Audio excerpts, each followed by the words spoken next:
Am I audible? Good afternoon. At the outset, I thank the organizers for having me here, and I feel extremely honored for having been chosen for this prestigious oration.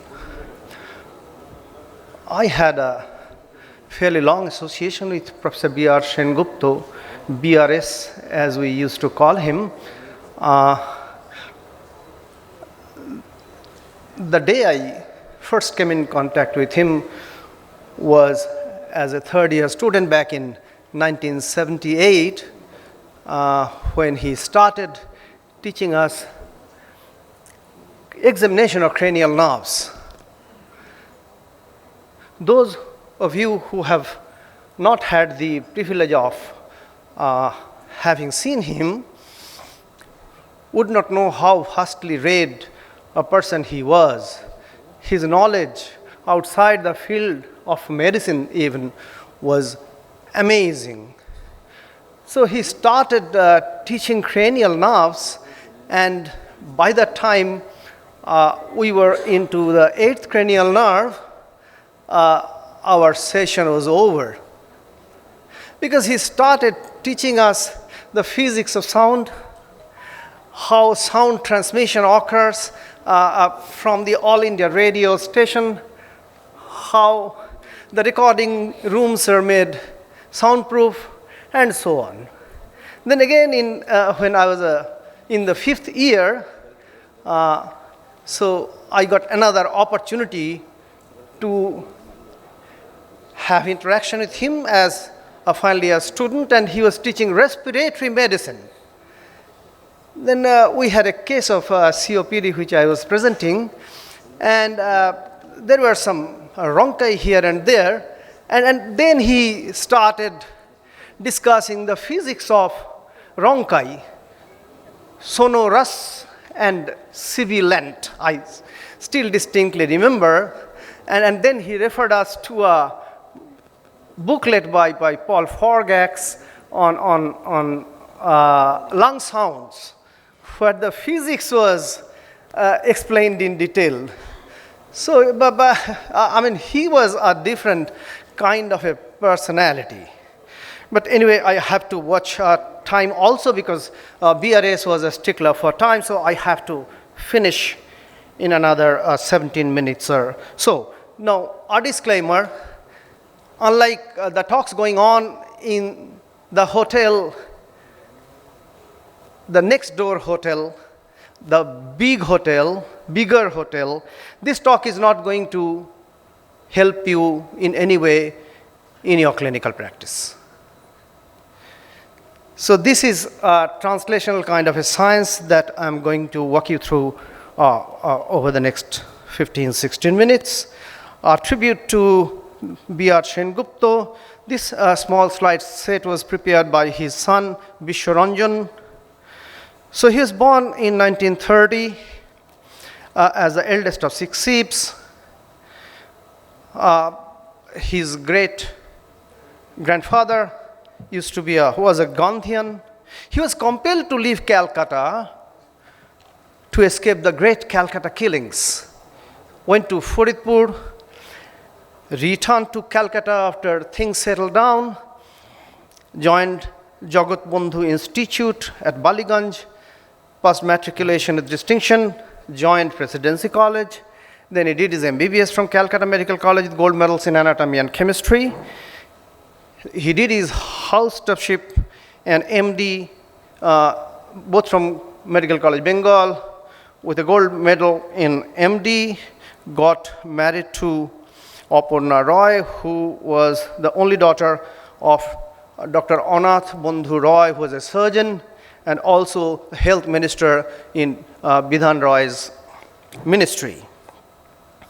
Then he went abroad and got trained at various places like Hammersmith and others, and finally got his MRCP from Edinburgh. He was an astute clinician and a great teacher, like I said before, and established diabetology as an independent specialty in Calcutta. He retired as Professor of Medicine from Medical College, Bengal. He was a secretary of API West Bengal and a founder member of RSSDI. He was also an ardent sports lover and went on to become the secretary and president of East Bengal Club. He's a life member and patron of CAB. He was a foodie and he loved to eat sweets, but escaped diabetes, maybe because he practiced yoga every day. I don't know. So some of his pictures, taken during some conferences. I think that's the last slide on him. So let's change gear from here and back to the topic. India essentially is a nations within a nation. If you consider in terms of the size of the individual states, most of them are greater than the entire size of UK or maybe France. Okay, so such big is our country, and so this explains the great heterogeneity that we have in terms of epidemiology of non-communicable diseases. So diabetes back in 1990 was at the 35th spot in the list of disorders afflicting Indians, and in 25 years' time, 2016, as you can see, it has jumped to the 13th spot. So see the remarkable increase in the burden of diabetes over a period of 2.5 decades.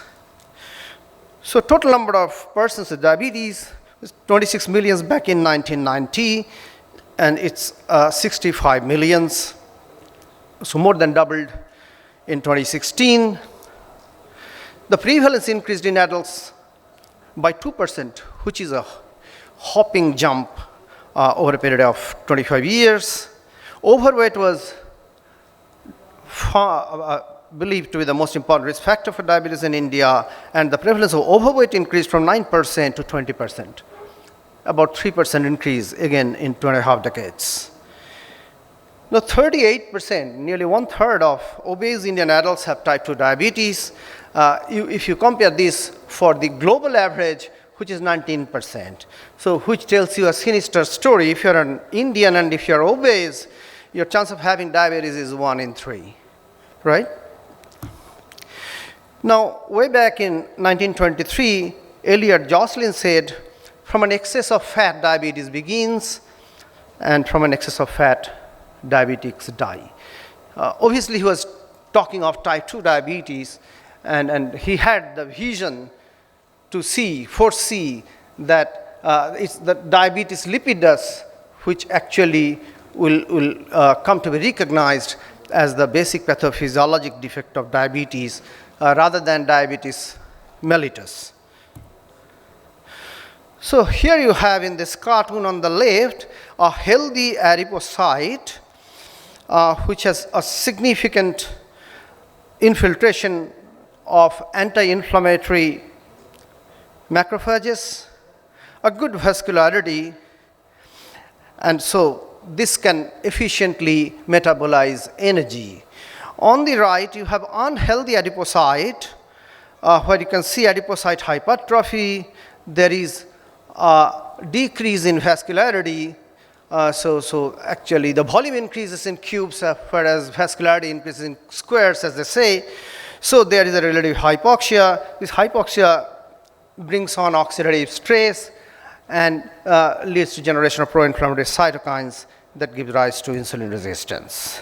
So adipose tissue is the seat of chronic low-grade inflammation and obesity that influence insulin resistance, and a new terminology, metaflammation, has been coined to describe this entity. So if you have hypertrophied adipocyte on the bottom left, under oxidative stress, they undergo quick apoptosis. When they undergo apoptosis, you have release of extracellular DNA in the circulation. Now, this extracellular DNA actually binds to the receptor for age.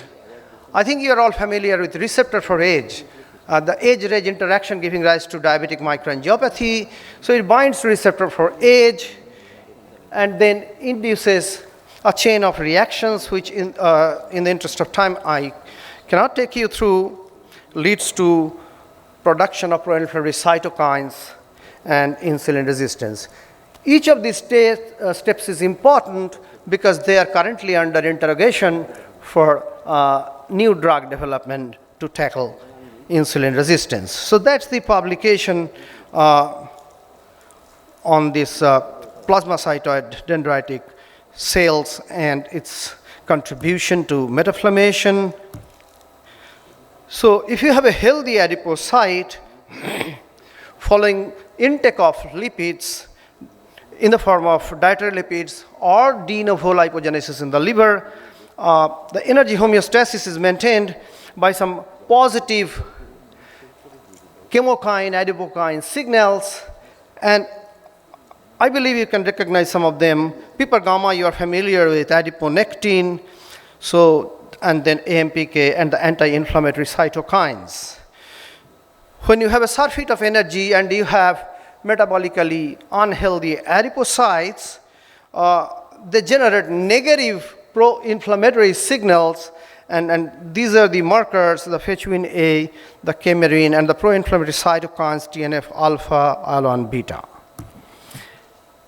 So, from a hepatocentric point of view, when you have an excess of lipid in the liver or fatty liver, so to say, it releases a copious amount of fetchwin A in the circulation.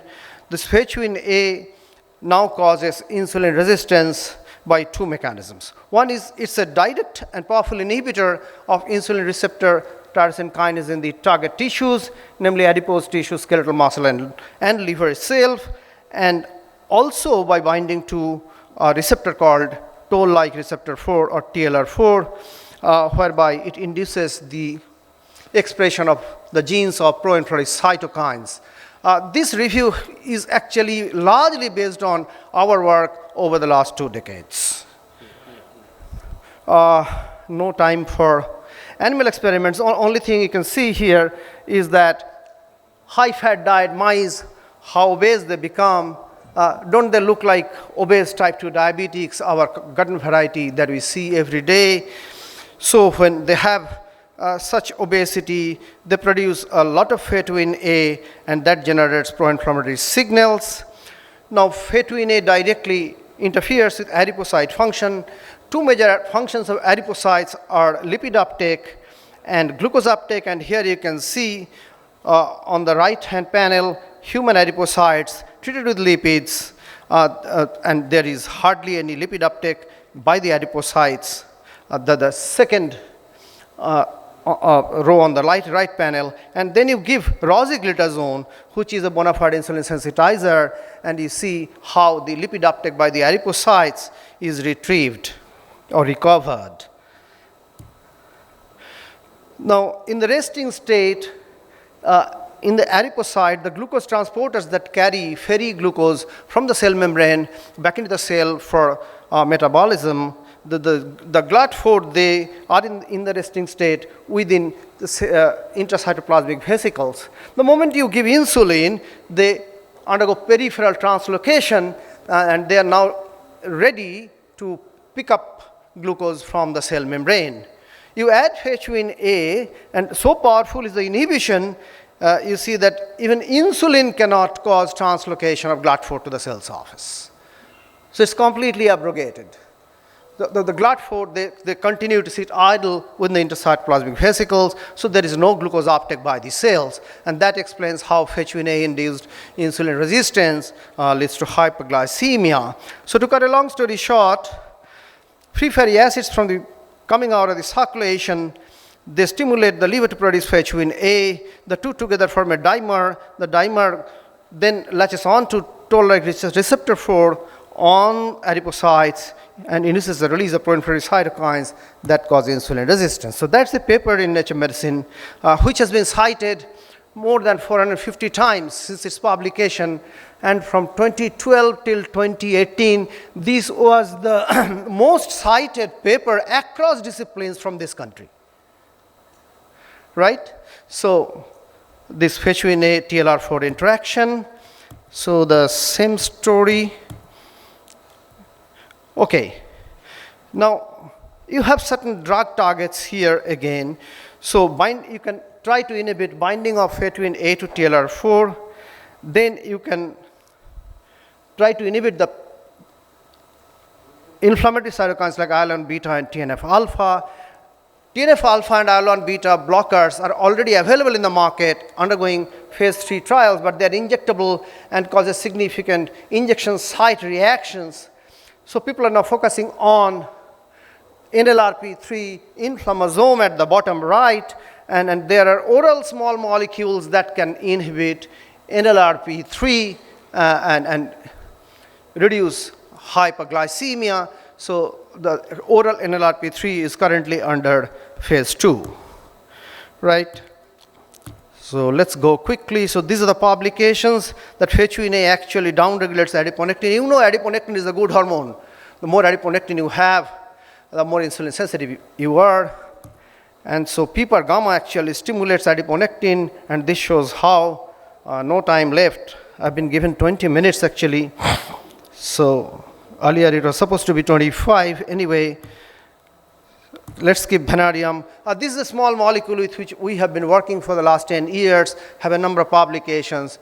It has significant anti-inflammatory effect, and it inhibits FHUNA to bring about remission of type 2 diabetes. So those who are interested can read this recent monogram published by our group. This is from the house of Elsevier, Hetel, and Francis. So we discussed the entire mechanism by which lipid-induced inflammation causes insulin resistance, and what are the clinical implications. So DMP overcomes inhibition of adiponectin and AMPK. So it upregulates PPAR gamma, upregulates adiponectin, upregulates AMPK, the molecular energy sensor, and improves energy expenditure and restores energy homeostasis by fat-laden adipocytes. So it improves in mitochondrial function. It improves GLUT4 translocation on the right-hand panel, as you can see very nicely, and it improves glucose tolerance test and insulin tolerance test at the bottom. The HOMA-IR, a marker of insulin resistance, also improves. So it directly stimulates insulin signaling pathway, or rather, in other words, it has an insulinomimetic effect on the left-hand panel, as you can see. So it reduces blood glucose. DMP improves insulin sensitivity in DBDB mice. So that's the publication, right? And it appears to be a potent drug, effective at microgram level. Stability has been a concern. The chemists in our group are trying to develop, modify the molecule further to improve its stability and shelf life. So that summarizes the insulinomimetic effects of DMP. It mimics insulin effects in insulin deficient mice and works also in type 1 diabetes because of its insulinomimetic nature. So why do we get high on sugar when you get fat? Well, this is the mechanism that we published in diabetes, which explains why. So targeting adipose tissue in the treatment of obesity associated diabetes is a hot topic now, and several anti-inflammatory drugs are currently under evaluation. Busy slides, you can just see that the NF-kappa B inhibition by salicylate is still being explored. Then you have the IL-1 receptor blockade with anakinra. Like I said before, it's injectable, and injection site reaction is a problem. You have the IL-1 beta antagonism with humanized antibodies. Again, they are currently under evaluation. Then you have the TNF alpha antagonists already in use in some of the rheumatological disorders. They also improve blood glucose. And at the bottom, you can see diacerine, which is commonly used by endocrinologists and orthopedists. By some unknown mechanism, it also improves obesity-induced inflammation and insulin resistance. Then the oral NLRP3 blockers, small molecules, they are currently under evaluation. I have 10 seconds left. Let's wrap up. So type 2 diabetes is an immune inflammatory disease, anti-inflammatory approaches to treat type 2 diabetes are therefore of significant promise. My times, I have 2 lines more. Oral small molecule NLRP3 inhibitors hold great promise. Inhibition of H1 A with DMP or chimeric pathway with small molecule and TLR9 blockers may find therapeutic applications in treating type 2 diabetes in future. Thank you for your attention.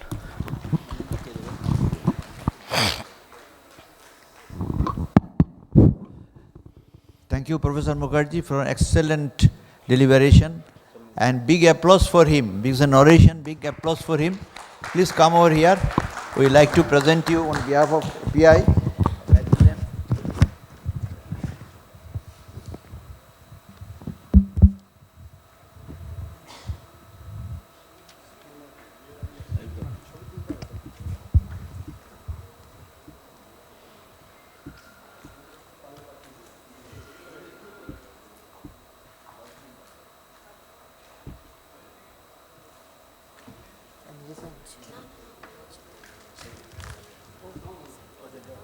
Announce করতে দাও